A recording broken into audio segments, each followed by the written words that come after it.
Moving on, this is Lisa Garber out of naturalsociety.com.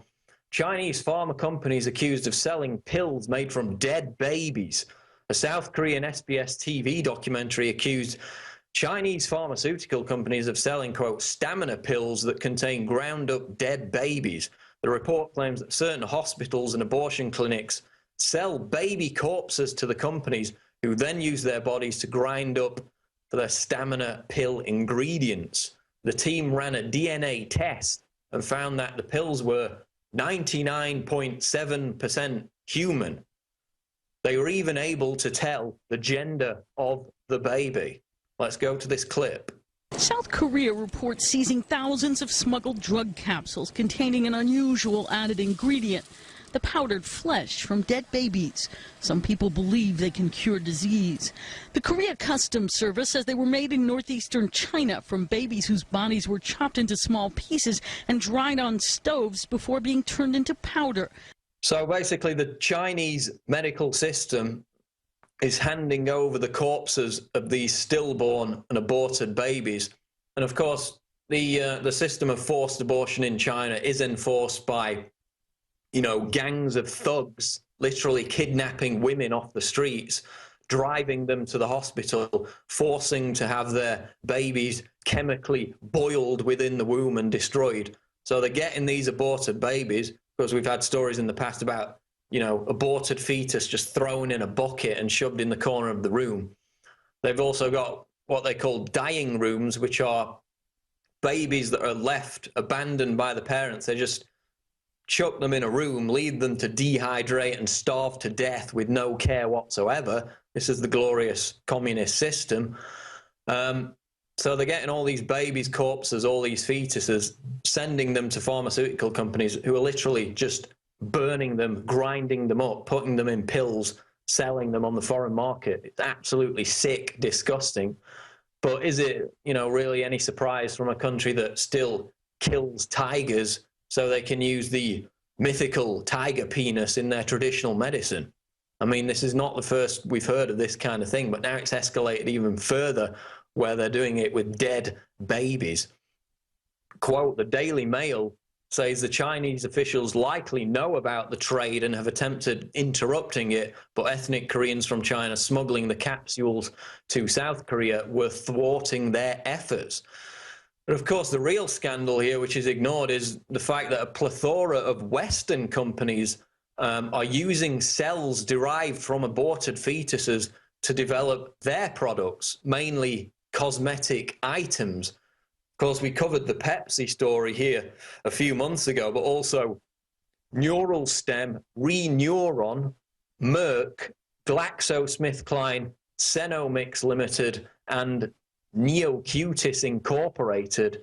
All these companies and more besides use cells from aborted fetuses in their products. So it's not just coming out of China, it's coming out of major pharmaceutical and cosmetic companies here in the West. And after coming to that understanding that they're using dead babies, fetuses ground up in their products, would you be really comfortable in buying and using them? Moving on, CBS Baltimore reports some thought massive power outage in Annapolis marks end of the world. And that's right, we've reached the end of the Mayan calendar and we're all still here. We're alive, we're going, it's December 21st, 2012. Nobody's dead. Planet X didn't come and kill us.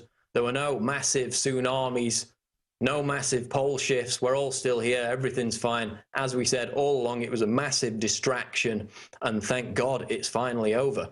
A massive power outage in Annapolis still has many people talking Friday morning. That's because it created a light show across the sky. Some were wondering, is it the end of the world? So basically this transformer malfunctioned. It created a light show in the sky. Power was cut across the region. And according to this report, a lot of people left comments on social media fearing that this was the beginning, the early beginning, because it actually occurred on Thursday night, of Armageddon itself. But finally, we've got past this ridiculous Mayan calendar distraction. You know, the world hasn't come to an end. There's been no major spiritual shift, no rebirth of humanity, as far as I can tell.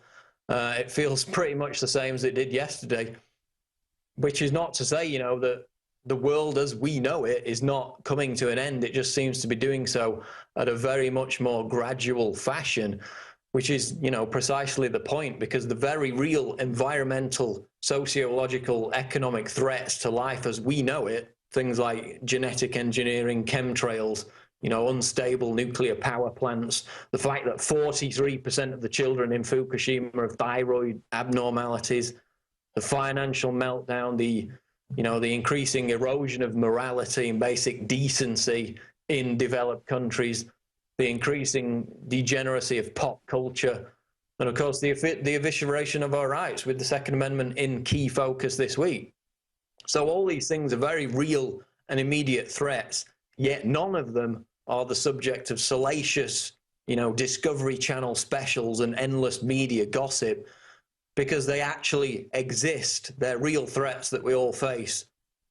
And they're not the distraction that the 2012 doomsday prophecies, which thankfully for now are over, have proven to be. Quote of the day tonight on InfoWars Nightly News comes from William Butler Yeats. He said, quote, "Education is not the filling of a pail, but the lighting of a fire."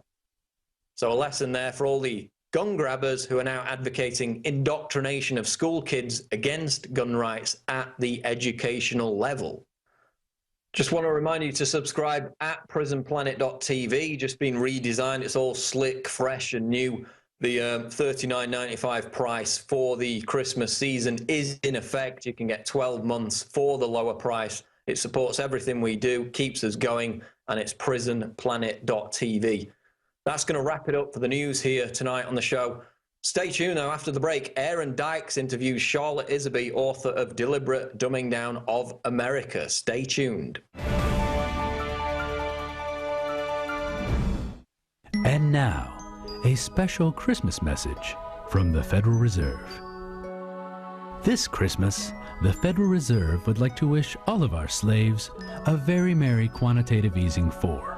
Our current chair, Ben Bernanke, has perfected the art of giving money to foreign banks for many years, as seen in this rare home movie. Ben is currently giving these banks $85 billion per month. Excellent work, Ben. Once again, this is the Federal Reserve wishing you and yours a very merry quantitative easing 4, and we hope to destroy your economy in the new year.